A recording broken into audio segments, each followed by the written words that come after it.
Love for Leo and their person of interest for the month of September. Cross watchers for Leo, that includes you. Hi, guys. How are my seekers doing? Welcome back. Thank you for joining me. If you're wondering where my face is, I'm not done with being on camera. It's just extra content that I'm doing. These are just very specific love readings, but I will also do the general tarot scopes once I'm done here, actually. So yeah, it's not instead, it's an addition. Okay? Just in case you were wondering. Now, what do we have here? Here is you. Here is your person / cross watcher. However, if this sounds like you and this sounds like them, you may, of course, reverse the roles. Okay? Past, present, and future potential for September itself. Now, if you find that you resonate, echo with this reading, if this speaks to you, and you want to continue with me, there will be a love sequel for this where I will clarify the cards and unveil more cards, and of course, yatter even more. And links to that will be below. You can you will be able to have it either as a part of a monthly membership on Patreon or a separate purchase also on Patreon. And for those of you that are in other countries or prefer Vimeo, it will also be up on Vimeo. Everything is in the description box. Okay, cuties? All right, let's just dive into it. In your mindset, 2 of Cups, love it. In their mind, 9 of Swords, eh. Okay. In your heart, the Hermit. In their heart, Queen of Pentacles, very interesting. So both of you have a dissonance between what's on your mind / communication versus what's in your heart. You feel very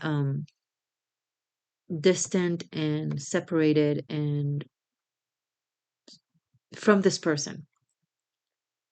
Your heart is like, I don't know, aloof or distant from them. You don't feel the way you used to feel, or you don't feel much at all. It's not that you don't care about them. It's possibly like at this point more like spiritual love or moral love, but it's not romantic, heart beating, blowing out of your chest kind of love. This person's feelings for you are more solid, more grounded, more stronger, I would say. I'm not saying you don't care about them, but it's their care is more earthly and emotional, like love is.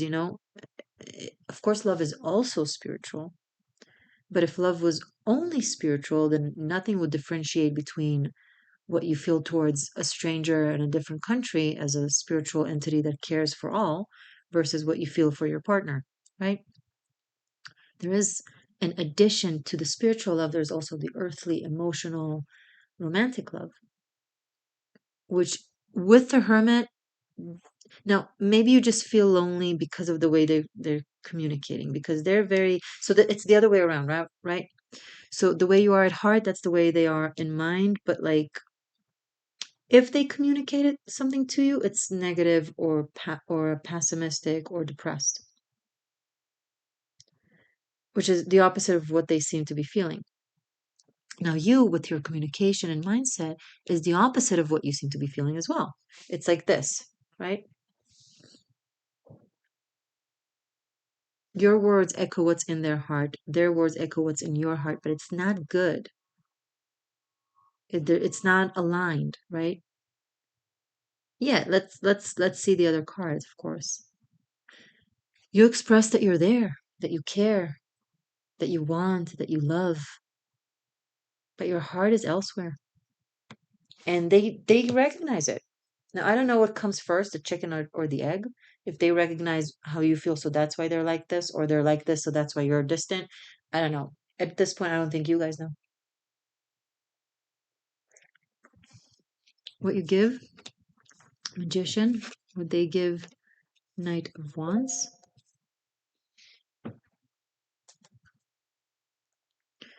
You stand on the High Priestess. Ooh. Leo, you're not, where are you? Are you even on Earth? It's like you're in other realms, doing other things. And they stand on Six of Pentacles. Okay, so your person is a human being on Earth, and you are not. What is this? Sorry. Okay. Highly spiritual, connected to source, interacting with other realms, magic with a K, ancient wisdom, wizardness, philosophy, spirituality, healing mythologies, manifestations, occult systems. You're just like, you're floating in the ether. Okay. There's, this person is like, I'm so sorry. I'm so sorry. It's not funny, especially if you're a cross watcher. But this person is like, where's Leo? I mean, they're right in front of me, but their eyes, like their gaze, like what are they talking about? It's like a completely different platforms. It's different platforms. You're not in the same, I would further to say dimension. For you, this is a spiritual slash energetic slash maybe karmic or maybe dharmic adventure. To them, it's real. They're trying to understand what's going on. They're trying to mitigate. They're trying to balance the connection. They're trying to figure out how to pull you in into a balanced communication exchange, and they're still there because the way you speak is like as if you're here. But everything else, your heart, your actions, where you stand, it's not. And I feel like this person, it creates confusion to them. Look at their what's going on in their head.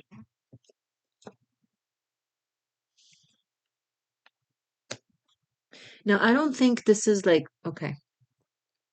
I don't think this is like a situation of gaslighting or emotional manipulation, or a psychopath, like playing with their toy, like cat playing with their mouse. I don't think it's not this case. This is not evil, right? This is just a different platform. Like you talk, they don't get it. They talk, you don't care. Not that you don't care like from a bad place. It's just like it's not. They talk about other people, you want to talk about ideas. It's just the best example that could come to mind. I'm not trying, I actually don't think this person is superficial. That was just an example that was conveying the difference as well. I just think they're lovely for a regular person in the world. I think you are either practicing advanced spirituality or like, honestly, I don't know what the fuck you're doing, Leo. You're not there. Maybe this person is imagining you. And if that's the case, why are they coming up in your reading? So you know that there are people who think about you, who care about you, who um, desire you. All the while, to you, it's like just another experience. People are not another experience. People are souls and hearts and universes. And this is something that happens a lot to people in the spiritual community where they reach a certain level, and that's the biggest test, the test of vanity. You are still a part of the world. You are still a human being. You still need people. But if you drift away to a inner world in which you don't, and you can easily do that without even noticing because your inner world is so full, right? You can entertain yourself for hours and days and weeks and months. But at one point, your human system will start collapsing because it needs to be fed with love, with community, with connection. And as soon as anybody, not just you, thinks that their spiritual advancement makes them better than others or above others or outside of others, that's the irony. It's no longer spiritual advancement. because spiritual advancement is becoming more and more intertwined with others. It's integrating with other souls into becoming a higher soul, into becoming closer to God. We're just fragmented, separated pieces of God, of source, creation, call it whatever you want. Anima mundi, that's what I like.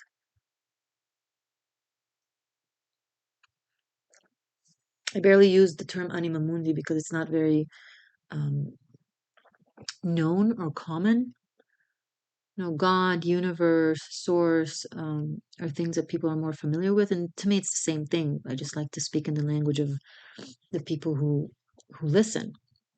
But just so you know, I like anima mundi,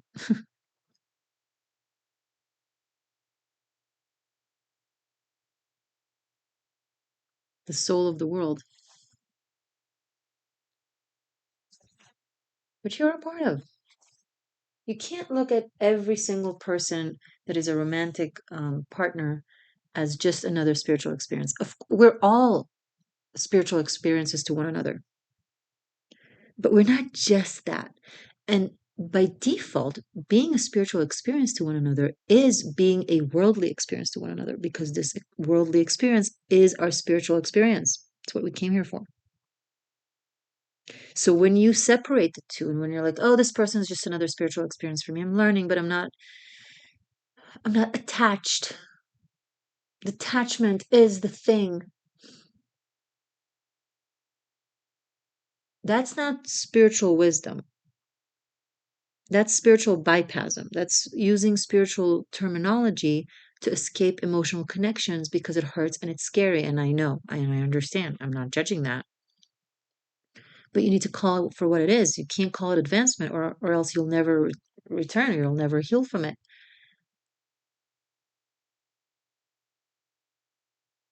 And it is part of your spiritual journey. It's a test where most fall. When you start catching yourself, following the narrative of detachment, of not caring, of being there but not being attached emotionally, etc. That's when a lot of people think that they're so advanced when in fact they are at a fall. And it's all over YouTube. It's all over the spiritual community. Practice detachment. I follow all kinds of people on YouTube. I also follow psychopaths. No, seriously, like people with like all kinds of mental and emotional situations.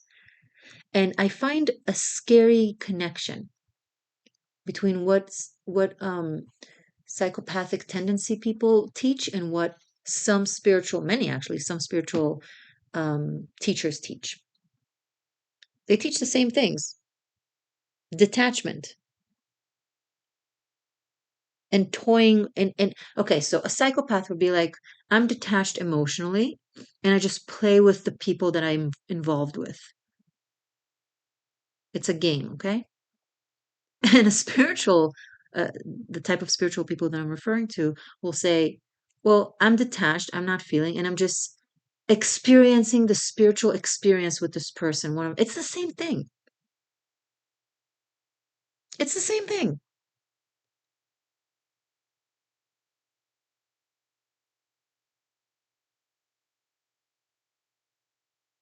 So this person is just one more person within this.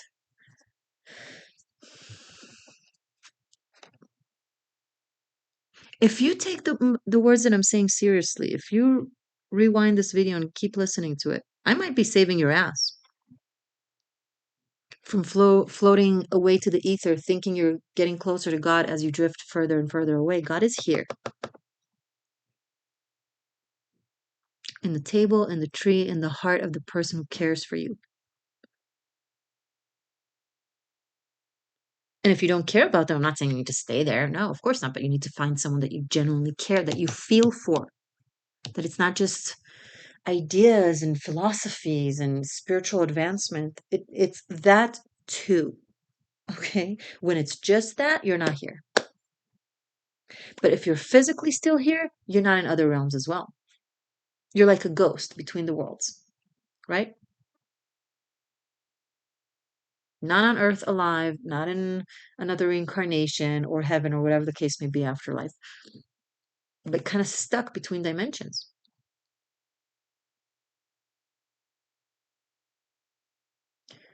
Okay, back to you and this person. Recent past, 10 of Pentacles. Maybe you've been together for a very long time.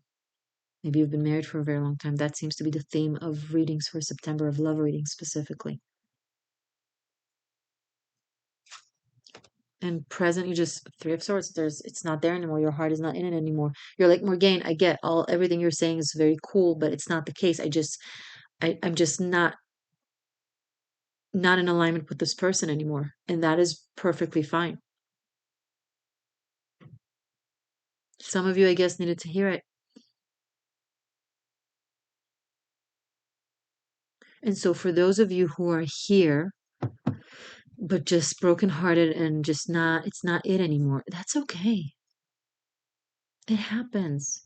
I feel like I need to explain this to people. Like, things begin and things end, and I'm not saying that it's happy or that it's fun, but I'm saying it's very human, it's very natural. It happens quite often, actually.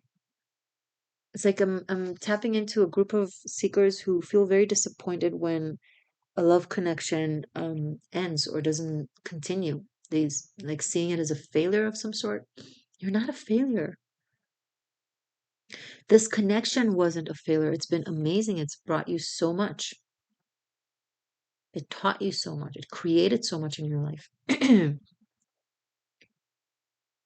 And for whatever reason, it might be over now.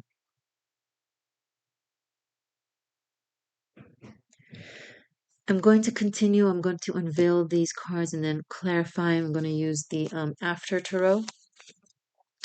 And it's going to be all in the love sequel. I'll see you there if you're into that. If not, all good. Either way, stay magic, stay true. I love you.